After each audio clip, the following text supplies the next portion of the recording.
26 000 Genevois vivent en France voisine, mais la grande majorité de leurs enfants restent néanmoins scolarisés dans leur pays d'origine. Tous les matins, ces enfants retournent donc étudier chez eux, de l'autre côté de la frontière, mais l'État de Genève a décidé à terme de ne plus les accepter. Puisqu'ils vivent en France, ils devront être scolarisés en France, ce qui ne va pas sans créer de sérieux problèmes dans les années à venir aux communes frontalières. Pour la rentrée prochaine, on est en train de parler de 184 enfants, c'est-à-dire que ça va faire grosso modo environ 8 classes supplémentaires à créer. Et donc c'est à la charge de l'État français, des collectivités françaises. Et sur 10 ans, on peut estimer la charge publique pour les collectivités françaises et pour l'État à 220 millions d'euros. Et voilà pourquoi le pôle métropolitain français attaque l'État de Genève.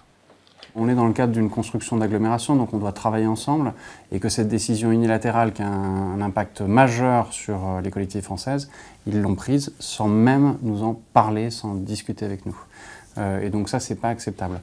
C'est donc la première fois que les Français saisissent le tribunal administratif de Genève. Ils ouvrent ainsi une brèche dans toutes ces petites décisions que Genève prend parfois sans forcément tenir compte des incidences que cela peut avoir sur l'agglo française qui l'entoure.